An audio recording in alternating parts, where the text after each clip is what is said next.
Pues vamos a empezar con la presentación del libro Imperio, Revolución y Caricaturas, El México Bárbaro de John T. McCutcheon, del autor Juan Manuel Aurrecoechea, aquí a mi derecha. Él es investigador que se especializa en cine, fotografía, en historieta y caricatura. Es coautor de la serie de 3 volúmenes Puros Cuentos, la historia de la historieta en México, junto a Armando Bartra. El primer tomo lo tenemos aquí, los otros, los tomos segundo y tercero son prácticamente inconseguibles. Fue el guionista de Moneros y Monitos, una serie de 18 programas de televisión sobre la historieta mexicana, y es autor del libro El Episodio Perdido, Historia del Cine Mexicano de Animación. Juan Manuel Aurrecoechea también ha sido curador de las exposiciones La Revolución Mexicana en el Espejo de la Caricatura Estadounidense en 2010 en el Museo de Arte Carrillo Gil, Ciudadanía, Democracia y Propaganda Electoral en México 1910-2018 en el Museo Modo el año pasado, y de la exposición Manga y Monos, Diálogo de Culturas, un recorrido por la historia del manga japonés y la historieta mexicana, exhibido en la Biblioteca Vasconcelos también el año pasado.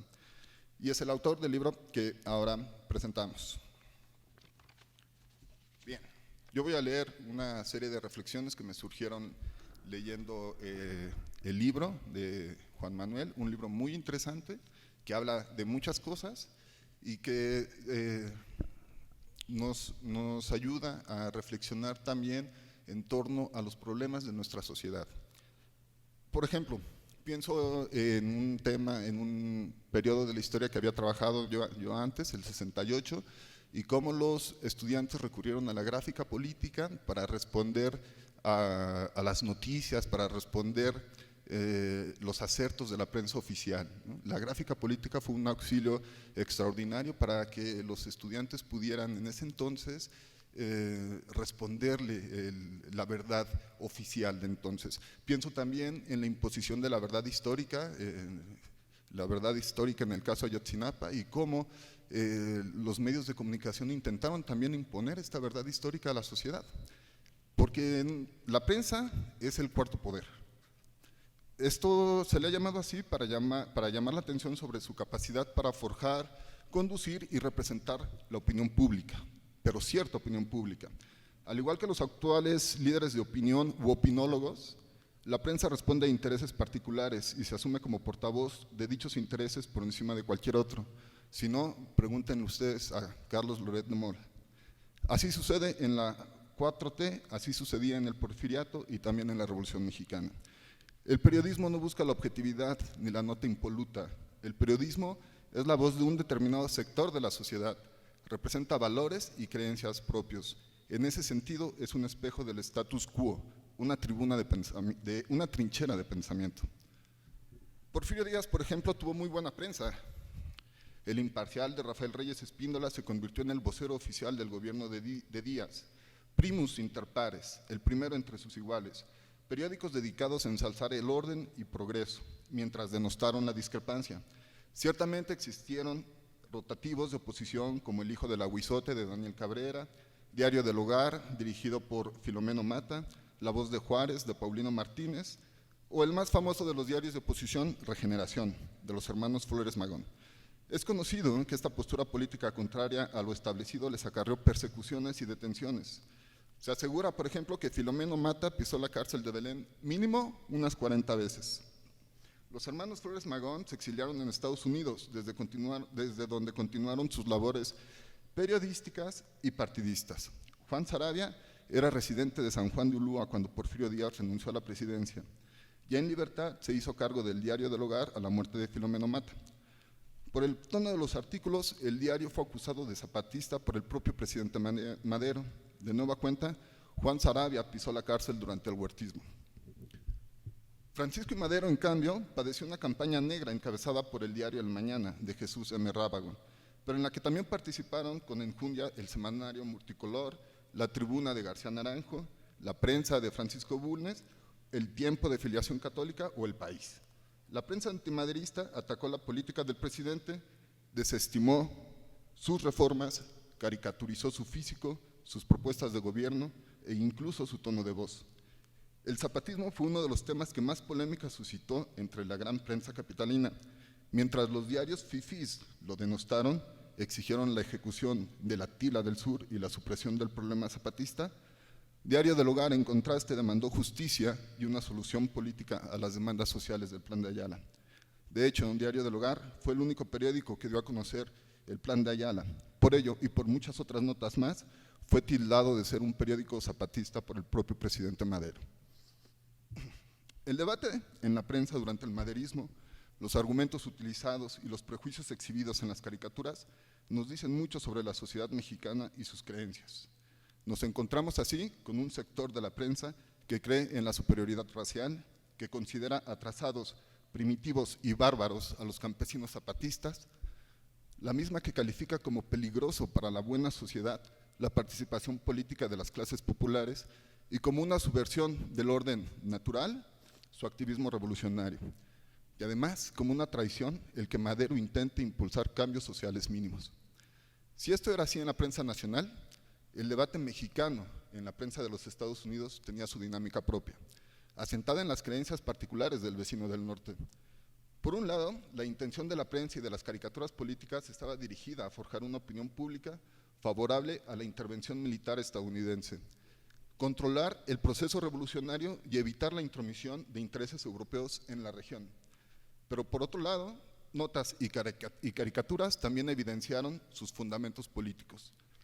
Así como en el México porfirista imperaron los postulados positivistas de orden y progreso, en Estados Unidos la doctrina Monroe y el destino manifiesto eran consideradas como verdades absolutas, incuestionables, divinas, sacrosantas. Estas dos ideas son centrales para entender el comportamiento político de Estados Unidos a lo largo de su historia. La doctrina Monroe, que establece que las potencias europeas no debían inmiscuirse en las políticas de los países americanos, a propósito de los intentos de reconquista promovidos por la Santa Alianza en las primeras décadas del siglo XIX. Sin la presión de las potencias europeas, Estados Unidos podía cumplir su destino manifiesto, la expansión al oeste primero y a los territorios del país vecino después, al mundo entero, al universo, bueno, llegaron a la luna. Desde entonces, los choques culturales entre los Estados Unidos y México han sido numerosos, porque hay que decirlo, la América anglosajona y la América hispana tienen historias propias y un pensamiento político también particular. Aunque hoy podríamos señalar que estos choques culturales son cada vez menores gracias a una penetración cultural cotidiana en la que somos consumidores de Netflix, de su oferta musical, de sus valores y creencias morales, y de otras cosas peores como la comida rápida y la Coca-Cola. Regresando a los valores políticos, la idea del destino manifiesto, su apropiación por parte de la sociedad y su uso político fueron determinantes en el papel internacional asumido por los Estados Unidos, sobre todo después de 1898. Estos valores políticos fueron repetidos, reiterados por escritores, intelectuales, artistas, caricaturistas, quienes los vulgarizaron, esto es, los pusieron al alcance de sus lectores para que estos se los apropien y los consideren una verdad absoluta, evidente, incuestionable. Los medios de comunicación, el cuarto poder, son el medio idóneo para propagar estas ideas entre amplios sectores de la sociedad. En el caso de los Estados Unidos, es conocida la historia de William Randolph Hearst, el ciudadano Kane, dueño de la información, experto en la manipulación mediática y en asociar sus intereses particulares con los del país. La historia que nos reúne esta tarde forma parte de la historia del periodismo, de la historia de la Revolución Mexicana, de la historia de las relaciones culturales entre México y los Estados Unidos, y obviamente es principalmente una historia de la caricatura. Juan Manuel Aurrecoechea encontró otro tema afín a sus intereses. En 2010 fue el curador de la exposición La Revolución Mexicana en el espejo de la caricatura estadounidense, en el Museo de Arte Carrillo Gil, donde nos mostró cómo las caricaturas estadounidenses de esta época estaban llenas de prejuicios y violencia contra los mexicanos, pero también contra los protagonistas de la Revolución Mexicana. Según las caricaturas, los mexicanos somos incultos, salvajes, ignorantes, borrachos, idiotizados, feos, prestos a la violencia y al asesinato. Las caricaturas reproducen la forma de pensar de un determinado sector de la sociedad, la del sector que veía en los Estados Unidos un modelo de desarrollo económico y político digno de emularse a lo largo del mundo. En contraste, los caricaturistas retratan a los gringos como honestos, valientes, astutos, mesurados, trabajadores, religiosos, educados, entre otras cosas.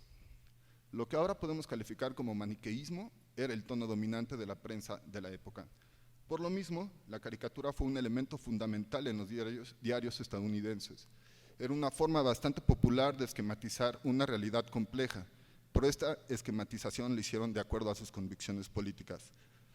De este cúmulo de caricaturistas, Juan Manuel Aurrecoechea escogió, por evidentes razones de estilo, calidad y discurso, a John T. McCutcheon, ideólogo y propagandista del Imperio Americano, racista y fervoroso creyente en la supremacía de los blancos, el caricaturista estrella y reporter del Chicago Tribune. En el prólogo, Armando Bartran apunta el objetivo central de todo caricaturista. Como él mismo lo dice, lo suyo no es escarbar en la política, no, ni tampoco chapotear en la sangre que tanto abundaba en sus tiempos. Su cometido es que las guerras y las revoluciones no echen a perder el café y las tostadas del desayuno a los lectores del Chicago Tribune. Es decir, cuenta historias de guerra, revolución y muerte sin profundizar en el drama humano.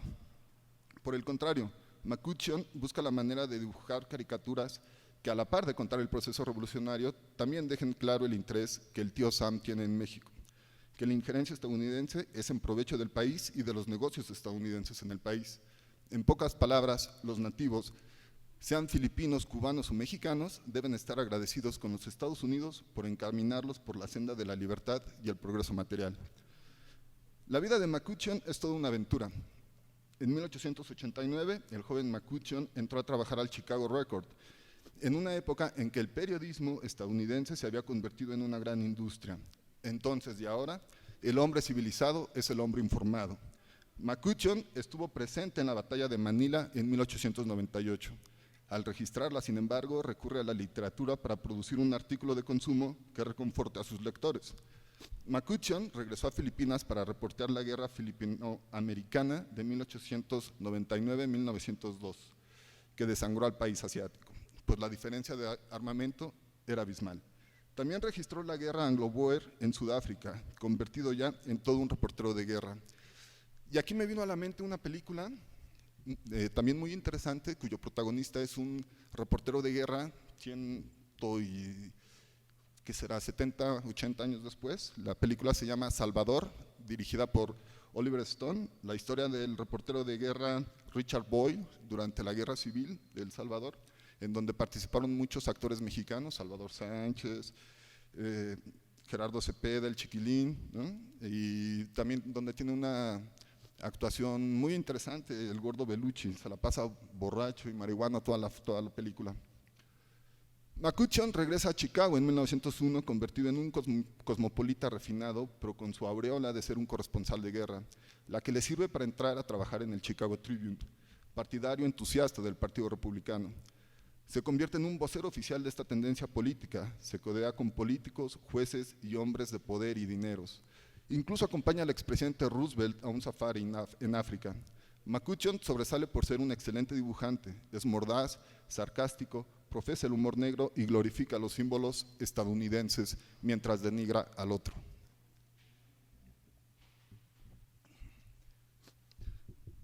Así, para abril de 1914, fecha del desembarco estadounidense en Veracruz, McCutcheon decide unirse a la aventura. Con permiso del general Josephus Daniels, secretario de Marina, y quien años después sería embajador de México en tiempos del presidente Lázaro Cárdenas, cosa que desagradó a las personas de izquierda de entonces, a los comunistas mexicanos, pero Daniels entonces buscaba una política conciliatoria lejana al Big Stick de sus antecesores. Entonces, McCutcheon arriba a Veracruz para encontrarse con una ciudad ocupada por soldados y periodistas. El reportero registra los pormenores de su viaje a México, las particularidades del buque que lo transporta, la vida bohemia y hasta parasitaria del ejército de ocupación. El libro de Juan Manuel Aurrecoechea nos da la oportunidad de entrar de lleno al mundo de los reporters, de sus polémicas, artículos y valores morales. Sirva de ejemplo el siguiente párrafo, y cito: fue como cazar gallinas en la pradera. Los Marines y los Blue Jackets bromeaban entre ellos mientras las balas mexicanas silbaban alrededor de sus cabezas. Los hombres del tío Sam estaban ansiosos de estar en la línea de fuego y se lamentaban cuando eran relevados. Los reporteros esparcen rumores. propagan mentiras, se vanaglorian de la invasión. Por ejemplo, señalan supuestos logros sanitarios del ejército estadounidense como la limpia de calles, la imposición de normas sanitarias, el exterminio de mosquitos y la instalación de mingitorios públicos. Por otro lado, Juan Manuel señala el hecho de que en Veracruz se encuentran muchos corresponsales, pero solo una forma de hacer periodismo. No hay contrapesos. Incluso hay reporteros más radicales que McCutcheon, como Richard Harding Davis, quien en carta a su esposa habla de manera despectiva de las mujeres mexicanas. El Chicago Tribune afirmaba que el mexicano trae el bandidaje en la sangre, que el canibalismo era común en el norte del país y que éramos un tipo de salvaje mezclado, mitad indio, mitad español. Por otro lado, para los reporteros, en las batallas imponía la valentía e inteligencia de los gringos. Juan Manuel Aurrecoechea señala la fotografía del capitán Roy Dudley posando con 3 cadáveres de mexicanos que no parecen combatientes. En una imagen que asemeja las peores fotografías de abusos y violaciones de derechos humanos cometidos por el ejército de ocupación gringo en Irak, cuya cifra alcanzó los 280,000 presos torturados y violentados. Lo mismo que quieren hacer en Venezuela o lo que quisieron hacer en Cuba durante mucho tiempo. Pero ahí un Fidel Castro no le gustó esa vaina. No me voy a extender en estos temas para que compren el libro, ¿no? Una verdadera zambullida en la historia del periodismo y de los valores imperantes en el periodismo estadounidense. Tal vez Juan Manuel quiera compartirnos un poco más de la historia de McCutcheon en el México revolucionario, porque el caricaturista conoció al general Pancho Villa, a quien le hizo un retrato, también al general Felipe Ángeles, a quien también retrató, y a Luz Corral, a la que también retrató. Es en verdad un libro que, aunque estudia caricaturas que son agresivas para la sensibilidad mexicana, nos obligan a pensar en nuestras propias convicciones como sociedad. El viejo refrán que le gusta citar a mi mamá: cuando veas las barbas de tu vecino recortar, pon las tuyas a remojar. El desprecio clasista y aún racista es muy común en México. Normalizado, se presenta a cada momento en conversaciones triviales y aún en escuelas y al interior del núcleo familiar. De la misma forma en que los diarios de Estados Unidos les importaba poco las muertes y el sufrimiento de las personas, en años recientes también los periódicos mexicanos decidieron callar y esconder los episodios cotidianos de la guerra contra el narco. Inventaron una narración paralela, criminalizaron a jóvenes inocentes, los falsos positivos, y celebraron la mortandad en aras de la paz social y del prestigio del entonces presidente de México. La sociedad mexicana, y universidades incluidas, también decidieron voltear a otro lado ante la violencia desatada desde el poder. Así se coludieron con él. También nosotros podemos caer en el discurso del odio y en el desprecio por el más débil, el más pobre, el bárbaro. Al final de cuentas, el periodismo sigue construyendo la opinión pública y las narrativas cotidianas sobre lo público. Por eso, benditas redes sociales, ¿no? Entonces, para terminar, a mí me gustaría preguntarle a Juan Manuel cómo fue el proceso de estudiar historietas mexicanas y el choque ante los cartoons estadounidenses. ¿Son diferentes sensibilidades o comparten prejuicios de clase? También estaría muy bien que nos cuente el proceso de escritura, de investigación y los temas en los que trabaja ahora. Felicidades, y como lector te digo muchas gracias por este libro y por los otros también. Muchas gracias.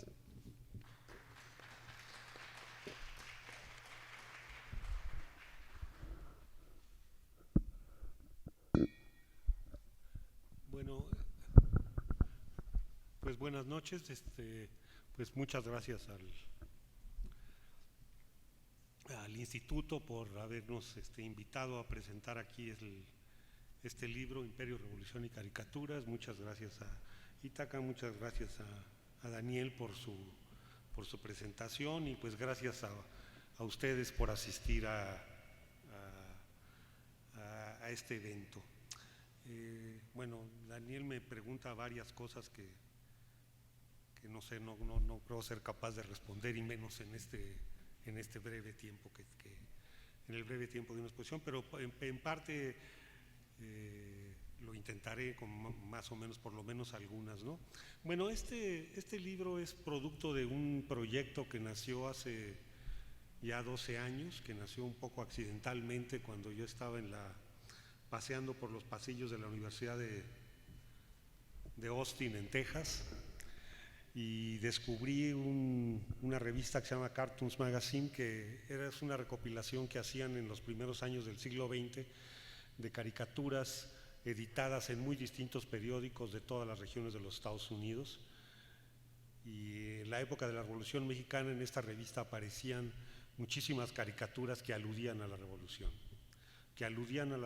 Mexicana de una manera muy especial, y al verlas, pues me sorprendió que no hubiera en los libros de historia, en los libros de gráfica, en los libros de historia, en fin, que no hubiera referencia a estas caricaturas que me parecieron muy importantes, ¿no? Después descubriría que la caricatura estadounidense, que en la Revolución Mexicana, por supuesto, fue una gran preocupación en los Estados Unidos, una gran preocupación política, porque afectaba poderosísimos intereses en los Estados Unidos. Baste recordar que en 1910 la mitad de todas las inversiones que tenían los Estados Unidos en el mundo, en el planeta, estaban en México, y que detrás de estas inversiones estaban los capitales más poderosos del mundo: Rockefeller, Morgan, la American Smelting, la Standard Petroleum Company, y que en ese año también el 25% de las propiedades importantes de México estaban en manos estadounidenses. Plantaciones en el Istmo, plantaciones en las costas. Entonces prácticamente una buena parte del territorio mexicano era propiedad de las poderosas corporaciones norteamericanas, quizá como lo es ahora también, ¿no? Y naturalmente que estallara una revolución en este territorio causó gran preocupación en los Estados Unidos, y la prensa le dedicó muchísimas primeras planas cotidianamente y muchísimas caricaturas. Y en las caricaturas se expresaba en blanco y negro y con una contundencia esquemática, como es la caricatura, cuál era las posturas de los intereses norteamericanos sobre México. Naturalmente no todas las caricaturas eran iguales. Hay caricaturas de muchas tendencias, desde caricaturas más o menos moderadas, caricaturas radicales que exigían abiertamente la intervención militar, la ocupación de México, que se pusiera un presidente norteamericano en México. Incluso se propuso que fuera Roosevelt que ocupara provisionalmente la presidencia de México mientras apaciguaban las cosas, en fin, hasta caricaturas que criticaban la intervención norteamericana en la prensa de izquierda, ¿no? Pero en general podemos decir que, en un resumen generalizador, la visión de la Revolución Mexicana que se leía en la gran mayoría de las caricaturas era que se leía la Revolución Mexicana como una amenazante catástrofe, como una matanza sin sentido, dirigida por caudillos ambiciosos y que eran seguidos por una bola de peones estúpidos y manipulados, sedientos de sangre, que era un poco una fiesta de balas, que amenazaba cualquier proyecto civilizado, por supuesto, los intereses de las empresas y los intereses del progreso y la democracia, y la única salvación de esta catástrofe vendría de la intervención del tío Sam, de la intervención que nos traería desarrollo, progreso, democracia, de esta intervención patriarcal. Y uno de los representantes más claros, digamos, de esta racionalidad un poco abstracta del imperio americano, la representaba John T. McCutcheon, que es un caricaturista ejemplar en muchos sentidos. Podríamos decir que si alguien representa en ese momento el espíritu blanco, anglosajón, protestante, republicano, imperial, o sea, esta racionalidad abstracta del imperio, es McCutcheon. McCutcheon es prácticamente el imperialista perfecto en este momento. Era no solo un caricaturista, sino un periodista muy bien informado, muy documentado, que había viajado por el mundo, había estado en Filipinas, había estado en todo el Oriente abriendo sucursales, corresponsalías del Chicago Tribune. Era un hombre que escribía, era un hombre que se codeaba con Roosevelt, que iba a los cócteles de la Casa Blanca, que era amigo de grandes empresarios norteamericanos como Vanderlip, como Morgan y como muchos otros, y que participaba cotidianamente en las reuniones que se hacían en la redacción del Chicago Tribune, donde se decidía la línea del periódico, donde se decidía la línea editorial.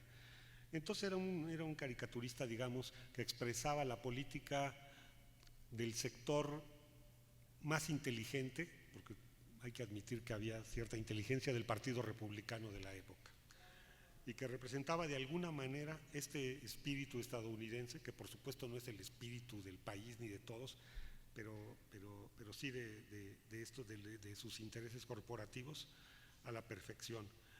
No era tanto el representante de los intereses de Washington, porque en ese momento, en el momento de la Revolución Mexicana, la presidencia de los Estados Unidos la ocupaba un demócrata que era Woodrow Wilson, al que McCutcheon criticaba sus posturas respecto a México con posturas aún más radicales. Entonces, no era tanto, digamos, el representante de la Casa Blanca como de este espíritu imperial que había invadido Filipinas, que consideraba que México era el patio trasero de los Estados Unidos, que el destino del mundo era americanizarse, era convertirse, era el territorio para la expansión de los intereses, los negocios norteamericanos, y que su destino finalmente era, digamos, americanizarse, que es en lo que han estado las corporaciones norteamericanas desde entonces y lo siguen estando actualmente.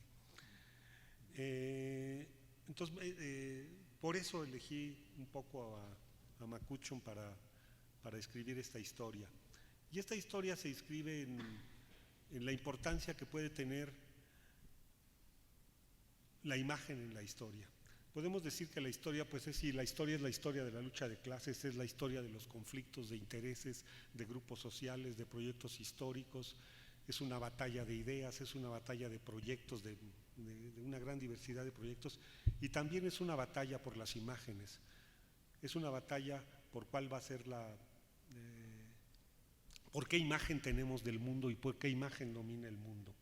Y para los políticos y para los proyectos políticos, la imagen y la imagen que proyectan, pues es definitiva para conseguir lo que llamaríamos una hegemonía en cierto momento histórico. Por ejemplo, Díaz en Estados Unidos, Porfirio Díaz, siempre sostuvo una intensa campaña para colocar una imagen de México, para convencer a los estadounidenses de una imagen de un México moderno, conducido por un estadista progresista que estaba sacando a México de la barbarie, que estaba llevando a México a la modernidad, extendiendo la red de ferrocarrilera, estableciendo industrias modernas, estableciendo progreso, atrayendo inversiones extranjeras, y que México estaba dejando atrás incluso la barbarie y llevándose a los yaquis a trabajar a Yucatán, etcétera. Y esta imagen de Díaz combatía también a otra imagen que había precedido a la imagen de México en los Estados Unidos, que viene desde que se encuentra en la cultura, los territorios que ocupó Inglaterra con los territorios de la Nueva España que ocuparon los mexicanos, y desde los primeros contactos los mexicanos empiezan a ser dibujados del otro lado de la frontera, del lado norte, como una especie de combinación, según el imaginario norteamericano, muy desafortunada entre los indígenas, que eran primitivos, salvajes, bárbaros, que hacían sacrificios humanos y que eran muy primitivos, que se habían mezclado con los españoles, y que los españoles eran fanáticos, católicos, flojos, no trabajadores, aristocráticos, crueles, oscuros, frente a la ética protestante, que era moderna, emprendedora, progresista, trabajadora, individualista, democrática, finalmente, que consideraba a los hombres iguales.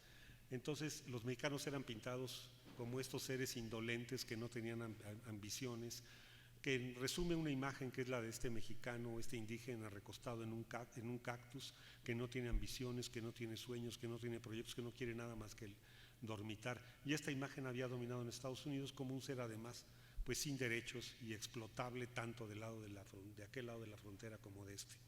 Y esta imagen se combinaba con la imagen de México, con una imagen que también fue muy predominante durante mucho tiempo, que fue México como el cuerno de la abundancia, como un territorio repleto de metales, de oro, de petróleo, de plantas tropicales, de recursos, de materias primas, que estos mexicanos indolentes que había en México no sabían explotar.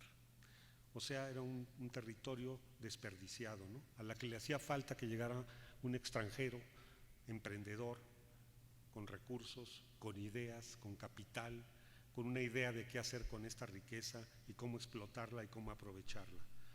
Y este salvador del país pues era naturalmente un estadounidense, y Porfirio Díaz era el perfecto intermediario para poner a este país a su servicio, y esto es lo que sucede un poco en el porfiriato.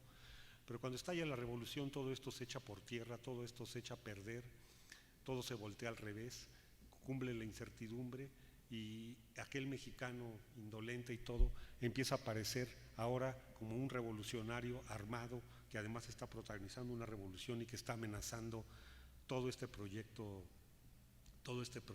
de país que tenían los intereses norteamericanos coludidos con Díaz y con la oligarquía mexicana, con los positivistas, ¿no?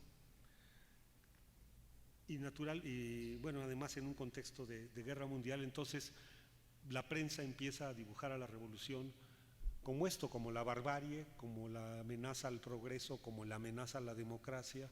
Por supuesto, en la caricatura norteamericana no aparece ni la lucha por la tierra, ni la lucha por la justicia, ni la lucha por la libertad, ni siquiera ambiciones políticas, sino algo así como un apetito de sangre, como unas ganas de matarnos los mexicanos los unos a los otros, como un salvajismo liberado al que hay que contener y al que solo puede contener, como los propios mexicanos o los líderes mexicanos de entonces eran incapaces de contener, los únicos que lo pueden contener es el tío Sam y su este es más o menos el cuento esquemático que cuentan las caricaturas, ¿no?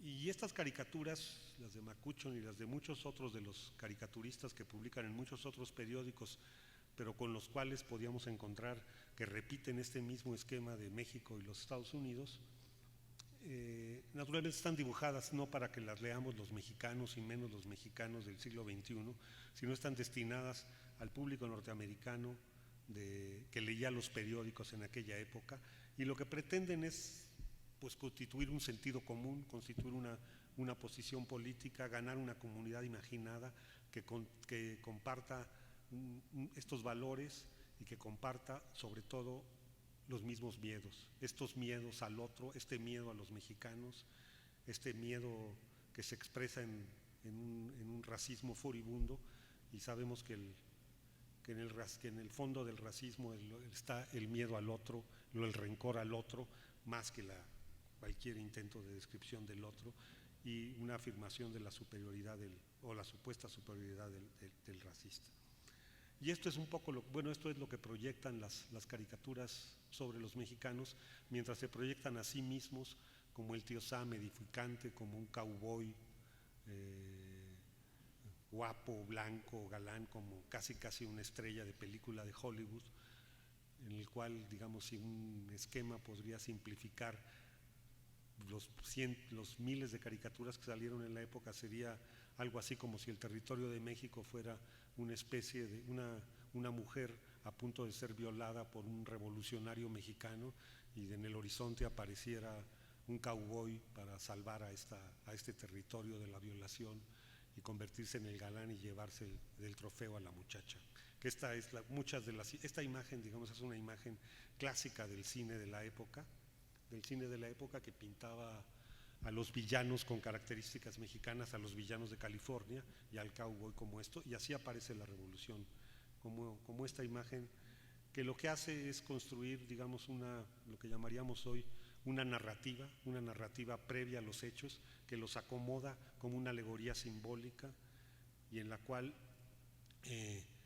como decía, su discurso lo que busca es naturalmente un discurso político que busca crear un sentido común, una comunidad, un apoyo del público norteamericano a la intervención de Washington en México, a la intervención en todos los sentidos, a la intervención económica, a la intervención diplomática, a la intervención política e incluso a la intervención militar, que recordemos en la época de la Revolución hay 3 intervenciones militares en México: la intervención de Veracruz en 14, luego la expedición Pershing que persigue a Villa, y finalmente la menos recordada, que es otra intervención que se da en Texas en 18. y estas intervenciones pues ganan, digamos, no el apoyo completo, pero sí una buena parte del apoyo de la población norteamericana, en mucho gracias a las caricaturas que nos dibujan como nos dibujó Macucho, ¿no? Como estos, como ya ya describía un poco Daniel, cómo pintaron las caricaturas a los mexicanos.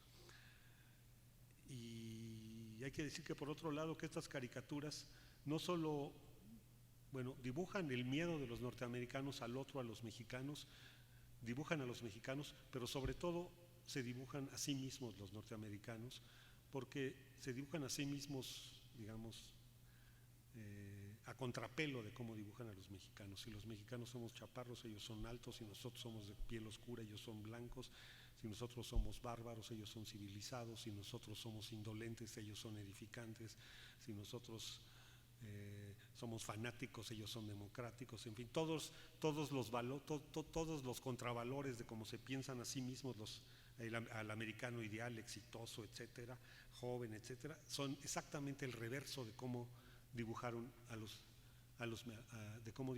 mexicanos.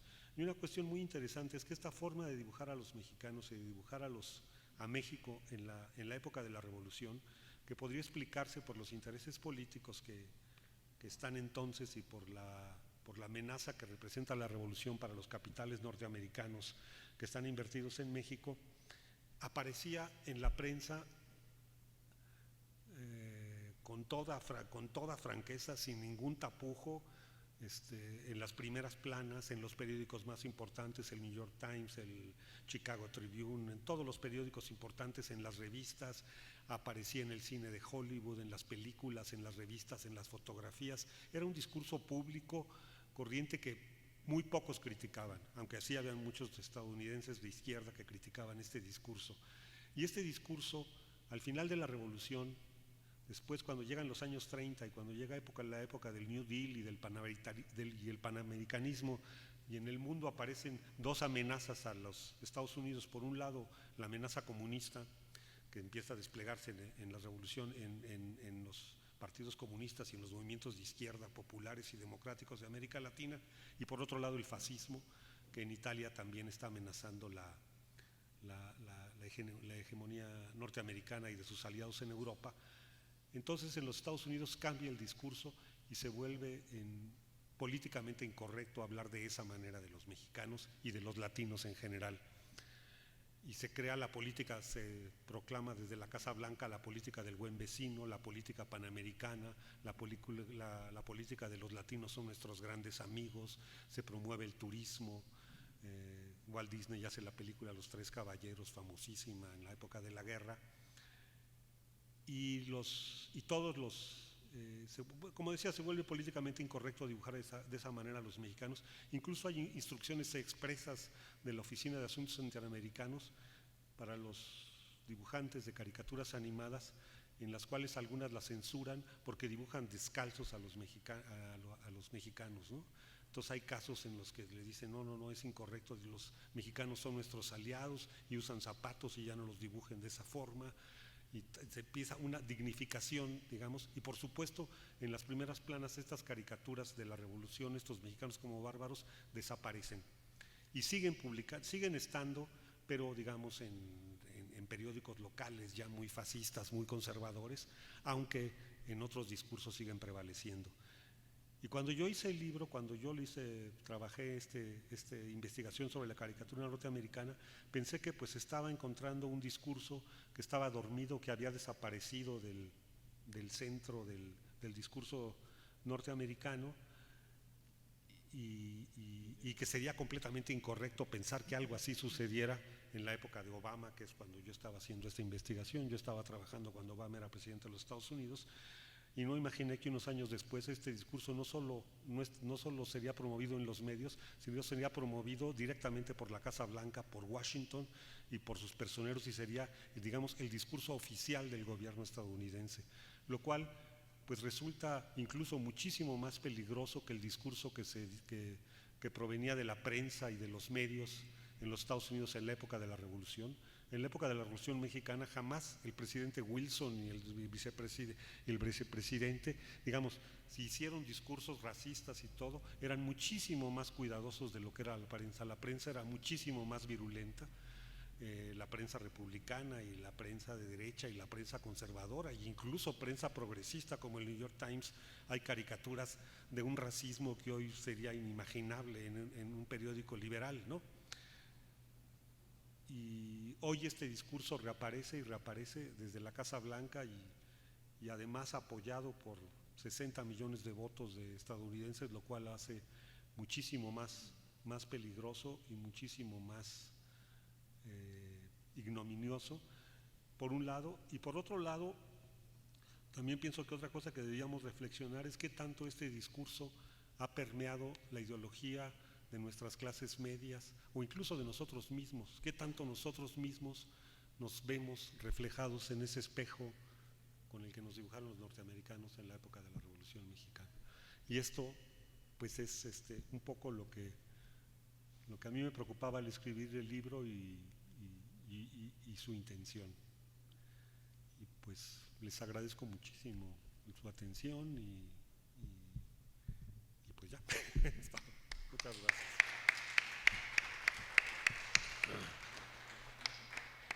Y bueno, si tienen algún comentario, alguna pregunta, podemos platicar con mucho gusto.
Bueno, esa es una digamos, algo bueno muy interesante es que en la época de la Revolución Mexicana la prensa, bueno, sobre todo a partir del golpe de Estado de Huerta, en México prácticamente no existe prensa independiente, ¿no? No existe una prensa independiente, bueno, una prensa nacional más o menos independiente. La prensa, El Imparcial y todos los periódicos que se editan en la capital son totalmente huertistas, totalmente favorables a Huerta, y por supuesto las fracciones revolucionarias publican periódicos, pero digamos es una época en la que, excepto los periódicos que se editan después cuando Carranza está en Veracruz, que editan caricatura de Orozco y de otros caricaturistas, hay, digamos, poca caricatura que exprese las posturas revolucionarias, las posturas de las distintas fracciones revolucionarias, ¿no? Aunque hay poco. Lo que sí hay, y es una caricatura que es especialmente esquemática y rabiosamente anti-estadounidense, es la caricatura huertista.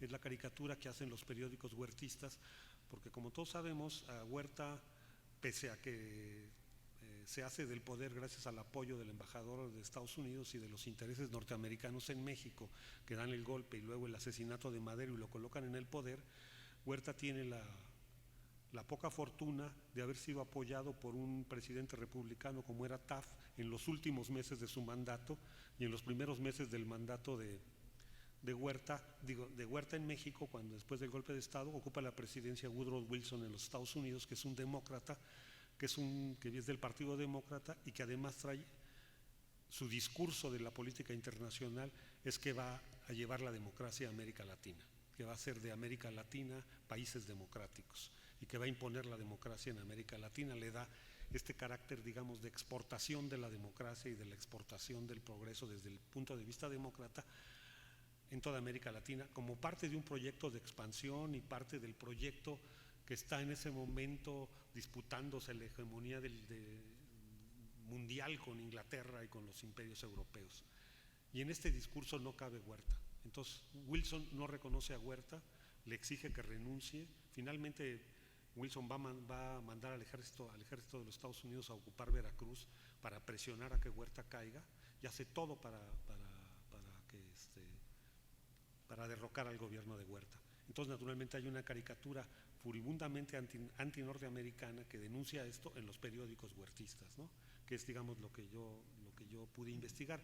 Ahora, hay una larguísima tradición que sería muy interesante explotar, y que es una de las líneas de investigación que varias veces me he propuesto, que es precisamente esto de cómo ha visto la caricatura mexicana a los Estados Unidos, ¿no? Y no solo la caricatura, cómo ha visto el cine mexicano, porque por supuesto los discursos que están en la caricatura hacen eco de otros discursos que están en el cine, que están en el discurso político, que están en los conflictos culturales que se expresan en muchos discursos que se retroalimentan unos a otros, ¿no? No hay un discurso específico de la caricatura, ¿no? Esta visión sobre México es la visión que tenía el cine, la visión que tenía la radio, la visión que corría en muchísimos otros discursos. Igual en México nuestros discursos sobre los Estados Unidos pues son muy diversos, ¿no? Y están en el cine, están en la música, están en las canciones. Habría que rastrearlos en otros lados, pero sería una cosa realmente muy interesante trabajar esto que tú dices, pero pues es todo un reto trabajar esta relación entre cómo nos hemos caricaturizado mutuamente, ¿no? En el catálogo que hicimos en la exposición, Mauricio Tenorio escribió un artículo que precisamente maneja esta tesis, ¿no? Él sí cita varias caricaturas de caricaturistas mexicanos que son injustas con los norteamericanos, con los Estados Unidos, ¿no? Que los caricaturizamos igual, como estúpidos, como, en fin, ¿no? Esquemáticamente también. Y cuando él estaba haciendo eso, yo discutía con él, le decía, pues sí, pero no es lo mismo caricaturizarnos. Hay una cuestión de poder, hay una cuestión de quién tiene el poder y quién no tiene el poder. Entonces no es lo mismo la caricatura que hace Washington y la apabullante prensa norteamericana y los intereses norteamericanos sobre México, a lo que hace un caricaturista aislado en Veracruz que dibuja a los caricaturistas norteamericanos de esta manera, que además hemos padecido al imperio, ¿no? Entonces no es justa esta visión. Habría que ponderar desde dónde se caricaturiza, ¿no? Cómo caricaturiza el poderoso al oprimido y cómo el oprimido responde a la caricaturización que se ha hecho de él, ¿no? En fin, ¿no? Pero esto sí es otro tema.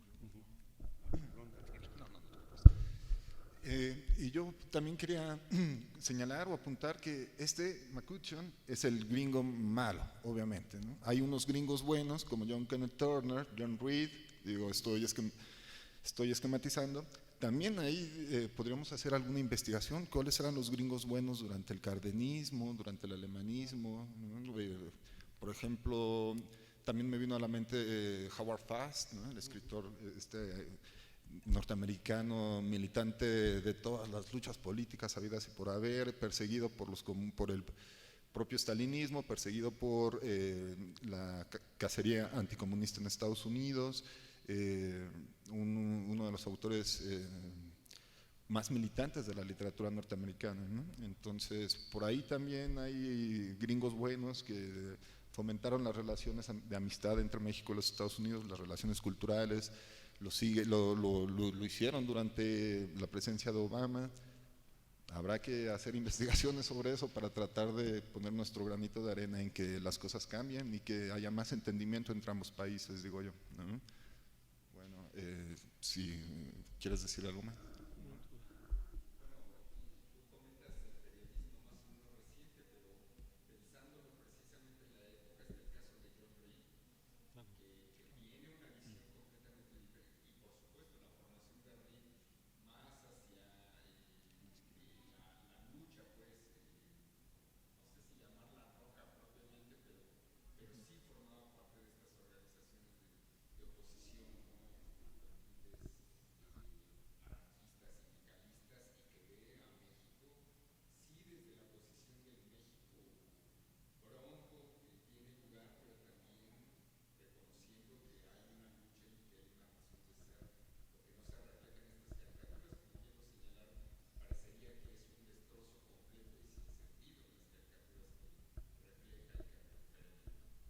Mira, sí, eso que señalas es algo muy interesante, porque,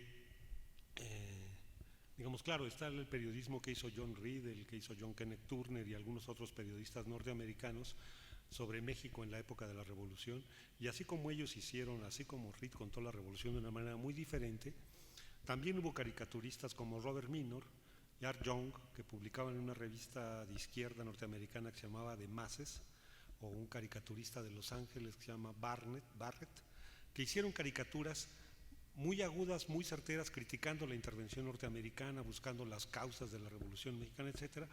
Pero hay que decirlo y hay que admitirlo, estos caricaturistas como Robert Minor y Art Young publicaban en una revista de Nueva York que circulaba en unos cuantos miles de ejemplares frente a la apabullante caricatura que había en todos los medios de circulación nacional, como el Chicago Tribune o como el New York American Journal, que prácticamente por cada caricatura, digamos, progresista o con una visión más justa o más social o más crítica, había cientos de las otras. Y lo curioso es que la historia finalmente hace justicia, porque si hoy ustedes buscan en las enciclopedias la historia de la caricatura norteamericana, van a encontrar el nombre de Art Young y de Robert Minor muy por encima del de John T. McCutcheon o de todos estos caricaturistas que en su momento tuvieron mucho más peso en los medios importantes y mucho más peso político que lo que escribió John Reed, John Kenneth Turner o las caricaturas de Robert Minor y Art Young, que entonces eran muy minoritarias, trabajaban en un circuito de las izquierdas progresistas con muchísimas dificultades, sin recursos, como siempre ha trabajado el pensamiento crítico, ¿no? Pero a ellos, digamos, finalmente la historia, si es que los libros de historia sirven de algo, les hacen justicia pero tampoco podemos ignorar que la que tuvo realmente peso político, que la que tuvo realmente peso cultural, que la que prevaleció, la que creó una imagen que prevalece hoy en cierto imaginario estadounidense, en cierto imaginario en México y en la mentalidad de la Casa Blanca, es esta caricatura, no la otra, ¿no?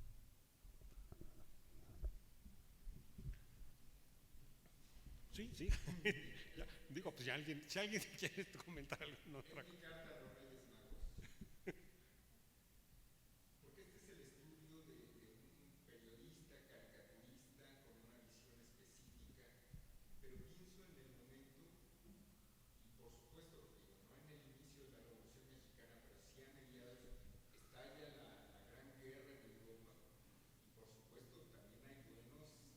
Sí.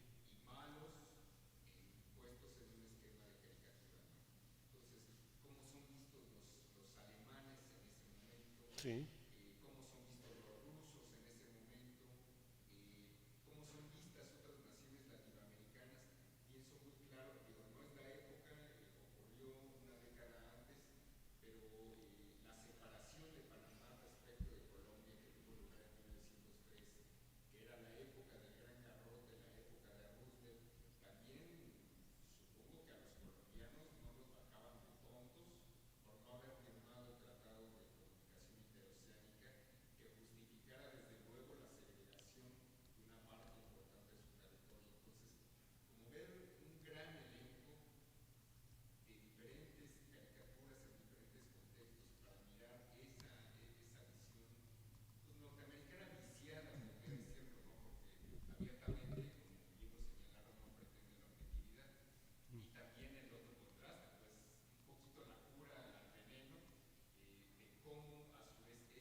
Pues sí, digo, las dos cosas de las que has hablado, de trabajar, digamos, no solo la visión de un caricaturista sobre la Revolución Mexicana, sino la visión de muchos caricaturistas, de los caricaturistas norteamericanos sobre México, fue un poco el proyecto de la exposición que montamos en 2010, que por cierto les anuncio que se va a volver a montar ahora en Ciudad Obregón, por los que quieran ir a Sonora en noviembre, y la misma exposición que se montó en 2010, y he estado trabajando también en esto, en hacer yo estaba trabajando en un libro que fuera la visión de la caricatura estadounidense sobre la Revolución Mexicana, la cual estaba constituido por la visión de muchos caricaturistas, de más de 100 caricaturistas con distintas posturas, unos más matizados, unos más violentos, unos más racistas, unos menos racistas, pero de pronto encontré como que Macuchon estaba en el centro y como que era el perfecto, ¿no? Y además pues me absorbió y hice,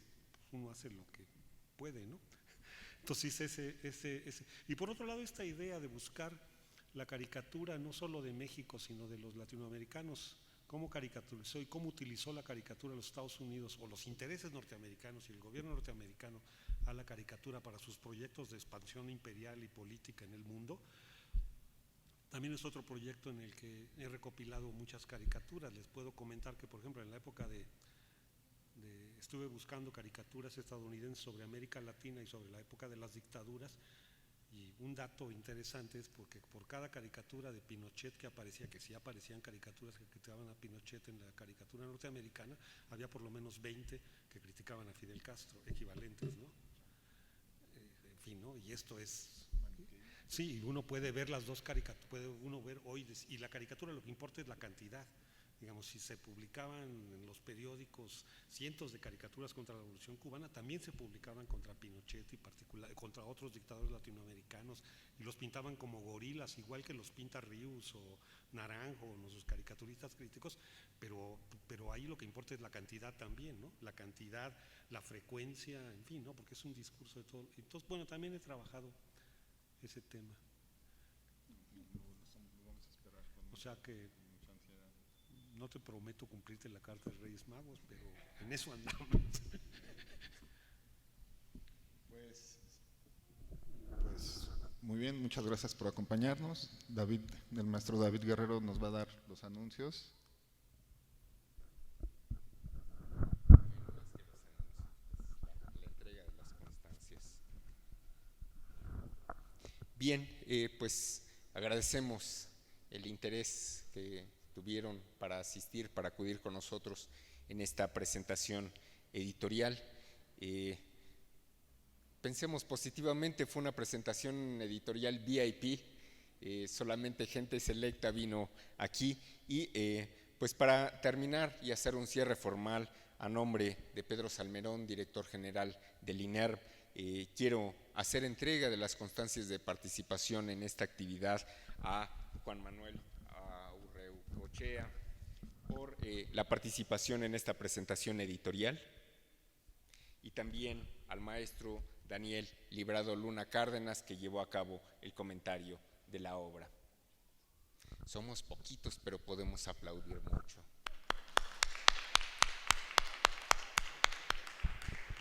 Muchísimas gracias a todos ustedes. Si les interesa, si les pareció novedosa la publicación, les comentaré que grabamos la presentación editorial, la vamos a editar, cosa de una semana la subimos al canal INERV de YouTube, por si gustan hacer la recomendación de un buen libro sobre caricatura norteamericana a propósito de México durante la Revolución. Mira el video, tómate 15 minutos de la hora que duró la presentación, pero mírala, recomienda el libro. Como siempre, la transmisión de las buenas cosas se lleva de persona a persona con los recursos y con los recursos que ahora disponemos. Muchísimas gracias a ustedes, muchísimas gracias al autor, al comentarista por participar en esta actividad. Los esperamos en el INERV, les deseamos buenas tardes. Hasta pronto.